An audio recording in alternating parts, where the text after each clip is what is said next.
Hello, class 10th. Myself Pradeep Sahajwani, teaching class 9, 10th Math CBSE since 18 years. बच्चों, मेरा नाम प्रदीप सहजवानी है।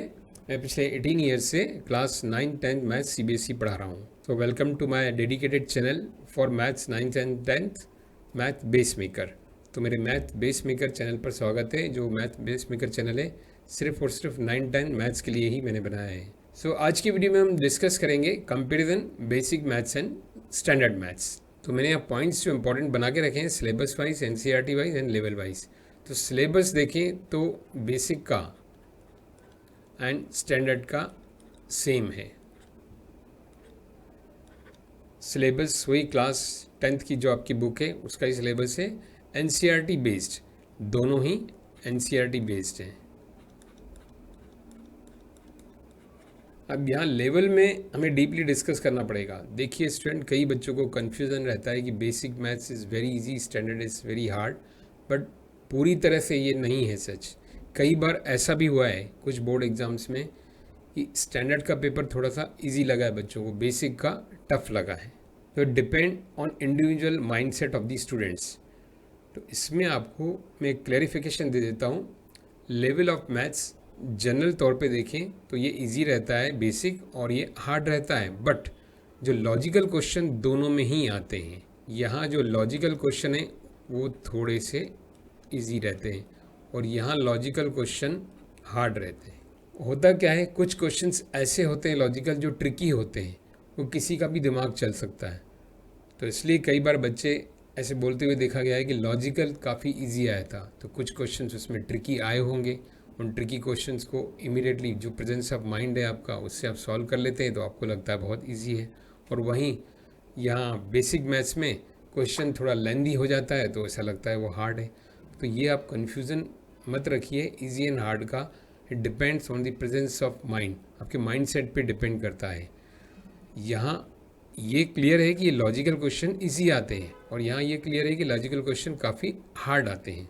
तो यहाँ एक सिंपल सा कंक्लूजन निकलता है कि अगर आपका मैथ्स में इंटरेस्ट है, भले आप गलतियाँ करते हो, आपके मार्क्स कम आते हैं, तो आपको स्टैंडर्ड मैथ्स ही लेना चाहिए, क्योंकि बाद में वो गलतियाँ सुधर जाती हैं, मार्क्स भी बढ़ जाते हैं। लेकिन आपका मैथ्स में अगर इंटरेस्ट नहीं है और आपके मार्क्स ठीक ठीक आते हैं, तो आपको स्टैंडर्ड मैथ्स नहीं लेना चाहिए, बेसिक मैथ्स ही लेना चाहिए। क्योंकि इंटरेस्ट ही नहीं है, आगे आप मैथ्स के बेस पर कुछ करना ही नहीं चाहते, तो आपको स्टैंडर्ड मैथ्स नहीं लेना चाहिए, बेसिक मैथ्स लेना चाहिए।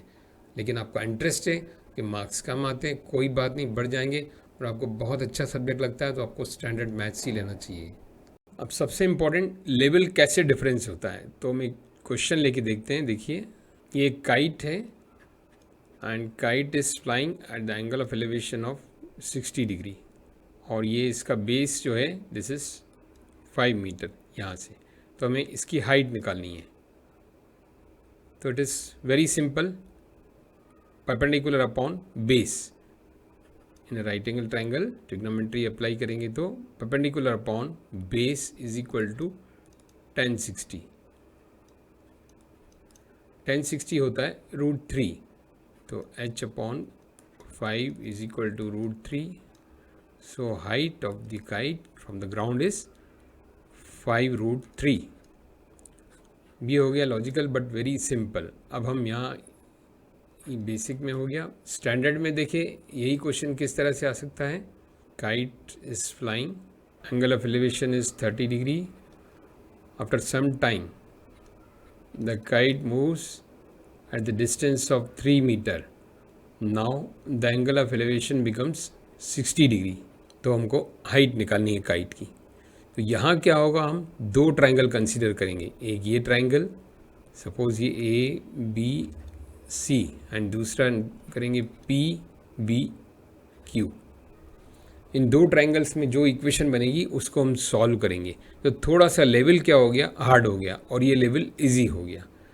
तो क्वेश्चन का लेवल थोड़ा सा बढ़ जाता है। लेकिन अगर आप में मैथ्स को लेकर एंथुसियाज्म है, इंटरेस्ट है, तो आप इसको कर सकते हैं। दिखने में कठिन लग रहा है, लेकिन दो ट्रायंगल की जो इक्वेशन आएगी आपस में इजीली सॉल्व हो जाती है। मैंने अपने वीडियोज़ में समझाया हुआ है इस चैप्टर में, तो आप एक एक करके वीडियो देखेंगे तो समझ में आ जाएगा। एक बार आप वो देख सकते हैं, उसके बाद भी डिसाइड कर सकते हैं।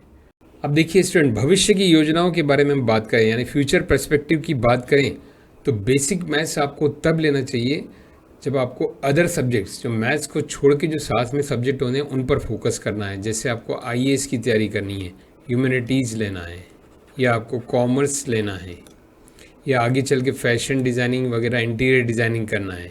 इस तरह के आपको अगर फील्ड में जाना है तो आपको बेसिक मैथ्स करना चाहिए, क्योंकि मैथ्स का फिर आगे इतना यूज़ नहीं रहता, आपको अदर चीज़ों पे, दूसरी चीज़ों पे फोकस करना होता है। लेकिन अगर आपको आईआईटी जेई या मेडिकल फील्ड में, या आपको रिसर्च करना हो, पीएचडी करना हो, साइंटिस्ट बनना हो, इस तरह की फील्ड में, या आईटी फील्ड में, एआई जैसे आजकल ज़माना है, एआई में आपको डीप स्टडी करनी है, आगे पढ़ना है, कुछ इनोवेटिव करना है, तब आपको स्टैंडर्ड मैथ्स लेना चाहिए। अब यहाँ एक बात क्लियर करते हैं कि कई बच्चे बोलते हैं, और ऐसा सही भी है, कि मेडिकल फील्ड में जाना हो तो स्टैंडर्ड मैथ्स की क्या ज़रूरत है। मेडिकल फील्ड में आप बेसिक मैथ्स में भी जा सकते हैं, ये सही बात है, लेकिन आगे फिजिक्स के न्यूमेरिकल्स होते हैं, फिजिक्स पढ़ना होता है, तो एटलीस्ट 10th में आप स्टैंडर्ड मैथ्स पढ़ेंगे तो आपका न्यूमेरिकल एबिलिटी और आपकी कैलकुलेशन बहुत ही स्ट्रांग हो जाएगी, और मैथ्स में लॉजिक अच्छा होगा तो वो फिज़िक्स में काम आएगा। तो इसलिए मैं चाहूँगा कि अगर आपको मेडिकल फील्ड में जाना, मेडिकल एंट्रेंस एग्ज़ाम देना है, एमबीबीएस के लिए आगे ट्राई करना है, तो आपको स्टैंडर्ड मैथ्स लेना चाहिए 10th में, क्योंकि 10th में मैथ्स लेने के बाद, उसके बाद तो आपको अपना फिजिक्स, केमिस्ट्री, बायोलॉजी वगैरह आगे पढ़ना है। तो 10th में आप जो स्टैंडर्ड मैथ्स लेंगे उससे आपका लॉजिक और आपके कॉन्सेप्ट बहुत ज़्यादा स्ट्रांग होंगे, जो कि फिज़िक्स में आपको काम आएंगे।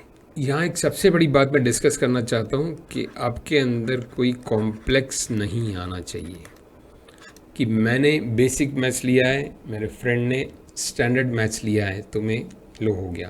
तो ये इन्फीरियरिटी नहीं आना चाहिए, क्योंकि सबकी अपनी अपनी जगह पर वैल्यू होती है। अगर आप बेसिक मैथ्स लेते हैं, अदर सब्जेक्ट में मेहनत करते हैं, फोकस करते हैं, तो ह्यूमैनिटीज़ लेकर आप आईएएस बन सकते हैं, तो वो भी कम नहीं है। बेसिक मैथ्स जो लेते हैं सीरियसली, उनका कुछ ना कुछ तो टारगेट होता ही है।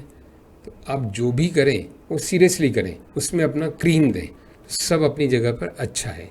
बाकी ये ज़रूर है कि स्टैंडर्ड मैथ्स की जो ये फील्ड होती है, इनमें मेहनत काफ़ी ज़्यादा होती है। तो सिंपल सा कंक्लूजन है कि अगर आपको टेक्निकल फील्ड में जाना है, आगे रिसर्च फील्ड में जाना है, तो आप स्टैंडर्ड मैथ्स लीजिए। बाकी अदर फील्ड में जाना है जिसमें मैथ्स की ज़्यादा ज़रूरत नहीं है, तो आपको बेसिक मैथ्स लेना चाहिए। और कोई भी सब्जेक्ट, कोई भी फील्ड अपने आप में लो नहीं होती, सबकी अपनी जगह पर वैल्यू होती है। और किसी भी तरह का आपको डाउट है तो आप कमेंट सेक्शन में लिख सकते हैं। Thank you.